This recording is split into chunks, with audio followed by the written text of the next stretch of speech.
This church is often overlooked by tourists in Rome, but in my opinion, it offers some exquisite features, including paintings by both Raphael and Caravaggio, and a unique story behind the latter. But let's start from the exterior. Facing the entrance, you'll notice the beautiful white travertine façade. Guess where the travertine comes from? If you guessed the Colosseum, you're right.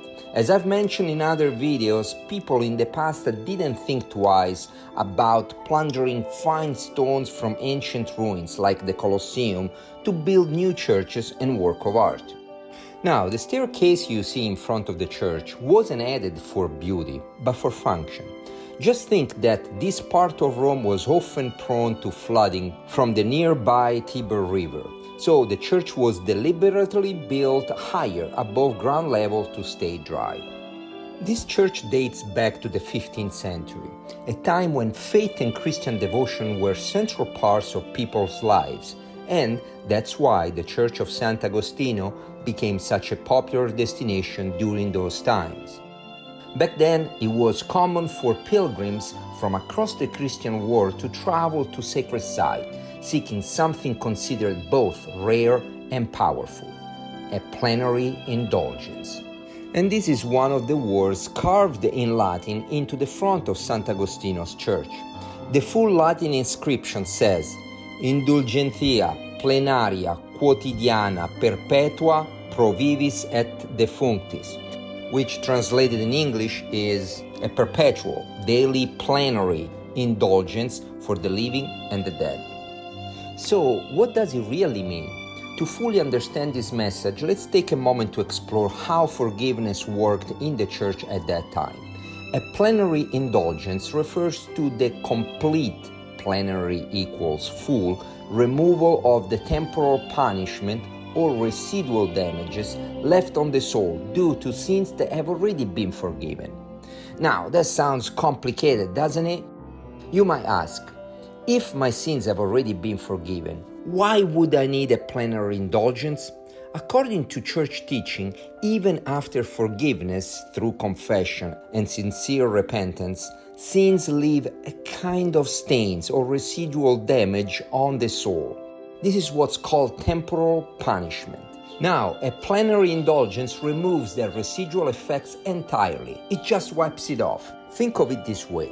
If you purposely break your unfriendly neighbor's windows and then sincerely apologize, your guilty act of breaking that window may be forgiven, but the window is still broken.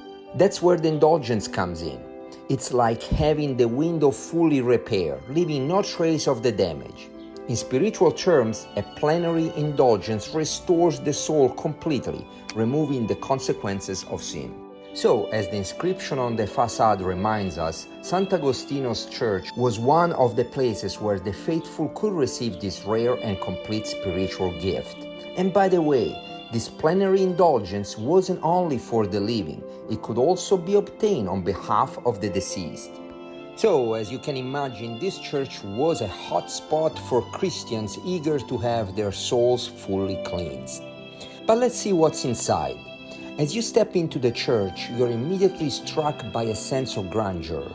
The high, deep blue vaulted ceilings, richly painted with biblical scenes, are the first to capture your eye. There are chapels that line both sides of the nave, but one in particular draws your attention with its bright lighting and golden reflection. It is the statue of the Virgin Mary with the baby Jesus on her lap. Known as the Madonna del Parto, or Madonna of Childbirth, she holds a special place in the heart of Roman women. In fact, she is believed to have miraculously helped pregnant women with difficult deliveries, granted children to those struggling to conceive, and protected mothers and newborns during childbirth. Now, as a testimony of her blessing to the faithful asking for help, you'll see the chapel's walls lined with tiny tokens of devotion, like silver baby shoes, handwritten prayers, and images of newborns. Also, just in front of the statue, there is a book where the visitors write their intentions, prayers, or word of thanks to the Madonna. Another chapel of the church hosts the beautiful Caravaggio's painting called Madonna di Loreto, where two barefoot pilgrims kneel before the Virgin. Now, as with all of Caravaggio's work, the figures are filled with vivid realism, which, when combined with his masterful use of chiaroscuro, the light and dark technique, makes the scene so lifelike that it feels as if the characters could step right out of the canvas. But I have a bit of gossip to share about this painting. If you know Caravaggio's art, you probably know that he often used real, everyday people as models. In this case, it is said that he used his lover, who was also a well-known Roman courtesan, as the model for the Virgin Mary. As you can imagine, this sparked quite a bit of scandal at the time among church officials and the faithful. There is also another intriguing detail. Many scholars believe that the doorway depicted in the painting was inspired by the entrance to Caravaggio's own home in Rome. And indeed, if you look closely at the marble door frame in the painting and compare it to the photo of the entrance of what used to be his real home in Vicolo del Divino Amore 22, you'll notice a striking resemblance. Perhaps another subtle way Caravaggio communicated to the viewer that the courtesan was his lover and not one else. But there is one more curious detail about this church. During the Renaissance, it was commonly referred to as the Church of the Courtesans. At that time, the church encouraged those women to attend Mass as part of an effort to guide them back towards a more honest life. Sant'Agostino's church was designated specifically for this purpose. These services were well attended, not just by the courtesan, but also by the general faithful. And here is the amusing part. The courtesans were asked to sit in the front rows, so the men behind them wouldn't be distracted during the ceremonies.